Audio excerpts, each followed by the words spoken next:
नमस्कार.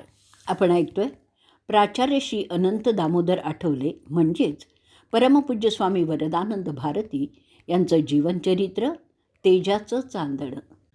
आजचा आपला भाग चाललेला आहे 20वा मायेची माणसं. सद्गुरू सारिखा असता पाठी राखा. चिरंजीव छगनचा जन्म इसवी सन 1924 म्हणजेच गीता जयंती शके 1843चा. तो वयाच्या 9व्या वर्षी पंढरपूरच्या वाड्यात राहायला आला आणि 15व्या वर्षी दादांच्या परिवारात समाविष्ट झाला. बाल अनंताबरोबर तो त्याच्या धाकट्या भावासारखाच राहत असे. राधाबाईंनी त्याला पोटच्या पोरासारखाच जीव लावला. दादा त्याची काळजी घ्यायचे. क्वचित कठोर होऊन त्याला शिस्तही लावत असत. त्याला गाण्याचे जलसा ऐकण्याचा भयंकर नाद होता. पंढरपूर गावात गाण्याचा कार्यक्रम असला की रात्रभर जागण्याची त्याची तयारी असायची. गणपती उत्सवात पुण्यात श्रीमती वहिनीबाई जोगळेकरांच्या घरी राहायला जायचं आणि रात्रभर गाण्याचे जलसे ऐकत हिंडत राहायचं. त्यामुळे पुण्यातला गणपती उत्सव म्हणजे छगनला पर्वणीच वाटायची. या आवडीचा अतिरेक झाला की दादा वेगवेगळ्या प्रकारच्या शिक्षा त्याला करीत असत. नवीन पदांना चाली लावताना मात्र या श्रवणाचा त्यांना उपयोग होत असे. अनंतासमोर कुणी छगनला उणं दुणं बोललं किंवा खेळताना मुलांनी चेष्टेने त्याला दुखवणारे शब्दात ऐकवलं तर बाल अनंता त्याची बाजू घेऊन भांडत असे. बाहेर कोणी छगन असा एकेरी उल्लेख केलेला त्याला आवडायचा नाही. तो म्हणे, तो माझा धाकटा भाऊ आहे, त्याला असं एकेरी संबोधू नका. त्यामुळे वयाच्या 20पासून तर चिरंजीव छगन श्री छगनराव किंवा छगन काका झाले. घरातली लहान मुलं म्हणजे वामन, प्रकाश त्यांना काका म्हणत, तर काही नातेवाईक त्यांचं पूर्ण नाव छगन मारुती बारटक्के असल्यामुळे त्यांना क्षमा असं म्हणत.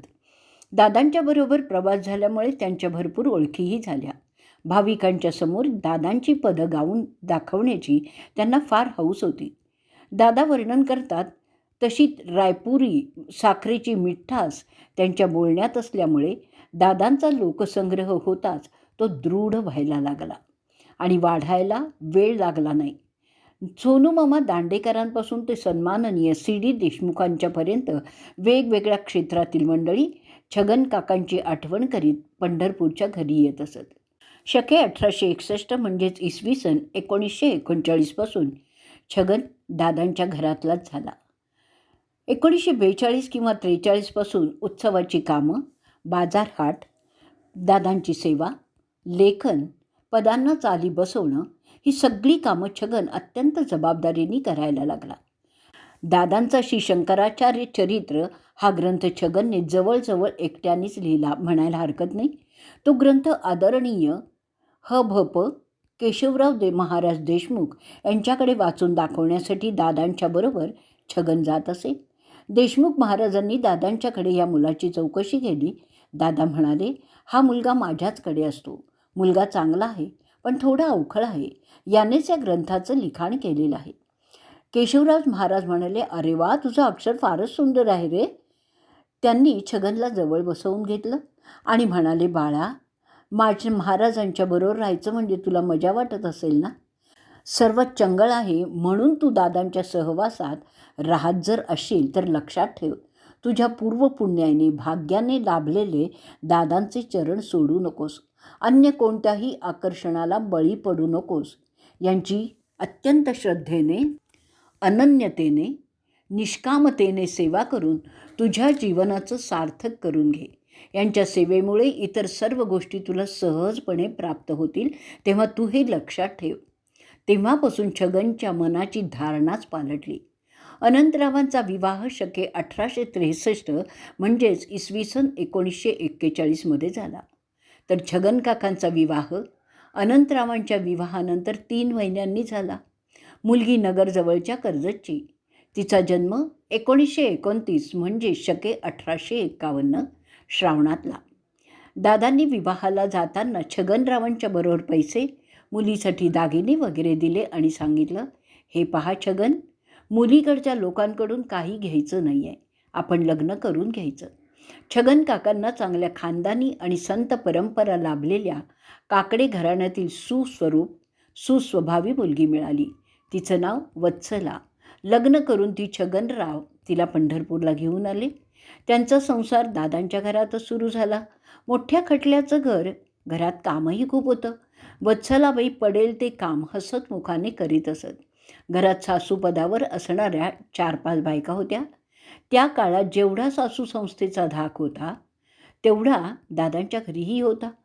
सर्वांच्या बरोबर प्रवास, उत्सव, महोत्सवांमध्ये वत्सलाबाई समरसून गेल्या. त्यांच्या मनात कधी दादांना सोडून कुठं दूर जावं असं आलंच नाही. श्री रामनवमी उत्सवात म्हणजे शके 1865-66 म्हणजेच इसवी सन 1943-44 2 वर्ष सकाळी 8 ते 9 बाबांसमोर दादांनी छगन काकांना भजनं म्हणण्याची आज्ञा केली. दादांची आज्ञा झाली आणि छगन काकांनी भजनं गायली इतकंच. दादांनी छगनरावांना त्याची 50 रुपये बिदागी देण्यास गोविंद सावकार कवटिकवार यांना सांगितलं. छगन काकांची अशी धारणा होती की या प्रसंगाने बाबा आणि दादा यांच्या कृपा आशीर्वादाने गायन कलेत त्यांना प्रवेश मिळाला. पुढे दादांनी आख्यानातील कवनांच्या आणि उपदेशपर पूर्वरंग पदांच्या चाली त्यांना शिकवल्या आणि त्या छगनरावांच्याकडून घोटून घेतल्या. रोज 2 तास 3 तास वेळ असेल त्याप्रमाणे त्या चालींचा अभ्यासही करून घेतला. कंटाळा करण्यास सवडच दिली नाही. लावणी, पोवाडे, छक्कड, कव्वाली इत्यादी चाली चुकल्या तरीही ते रागवत असत. त्या चाली पूर्ण बिनचूक येईपर्यंत दादा घोटूनही घेत असत.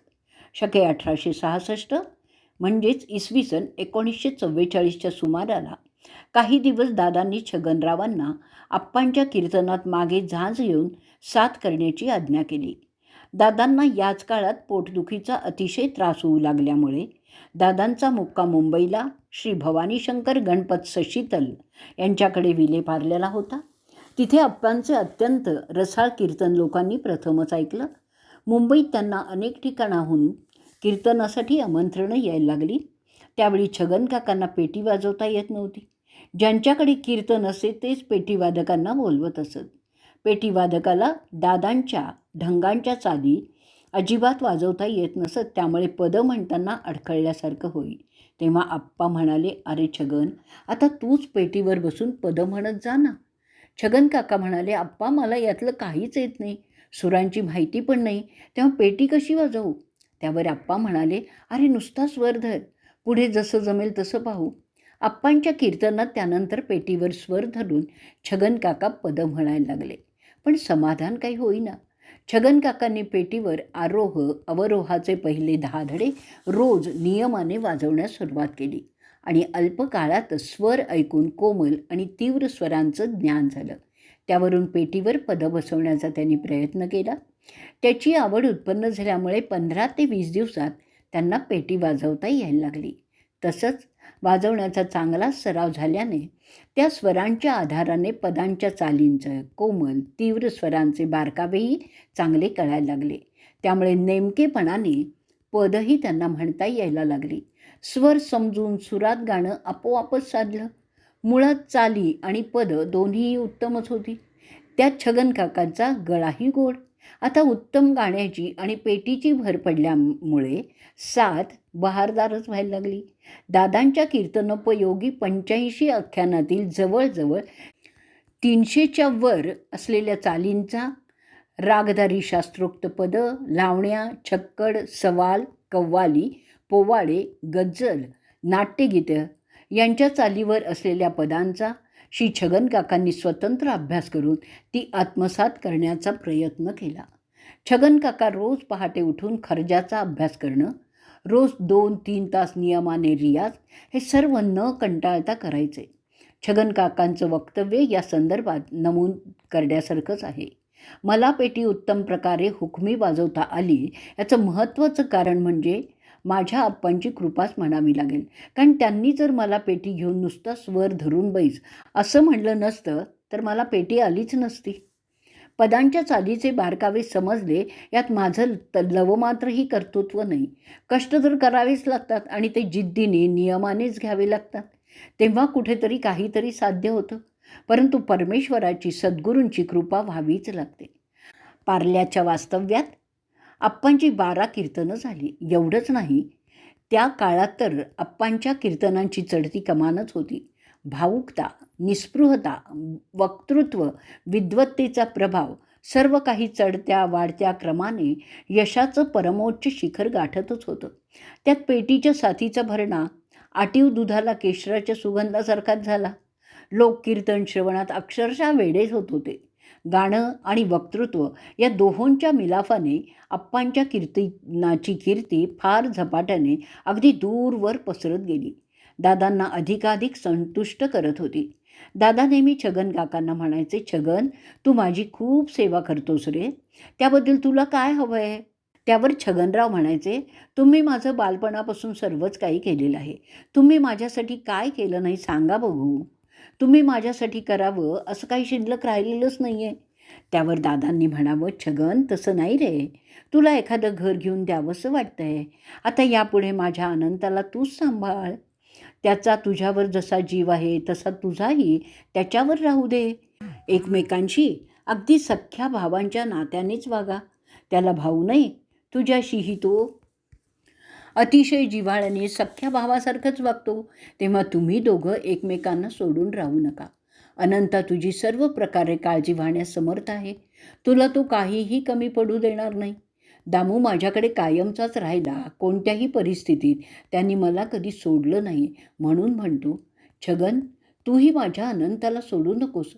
मी आता थकलो आहे म्हणून तुला सांगतोय, असं दादा बऱ्याच वेळा म्हणत असत. त्यावर छगन काका दादांना म्हणाले, दादा, मी तुम्हाला आणि आप्पांना सोडून जाऊ तरी कुठे? कुठं जाणं मला रुचणारच नाही आहे. तुम्ही दोघं माझ्या पाठीशी असताना मला इतरांची गरजच काय आहे? छगन काकांनी नंतर गोरट्यालाच निवास केला. प्रतिष्ठान सुरू झाल्यापासून त्यांच्या निर्याणापर्यंत त्यांची अखंड सेवा चालू होती. आजचा भाग आपण इथे संपवणार आहोत. उद्या पण आपण मायेची माणसंच ऐकणार आहोत. त्यात गृहलक्ष्मी, परमपूज्य आप्पांच्या अर्धांगिनीविषयी आपण ऐकणार आहोत.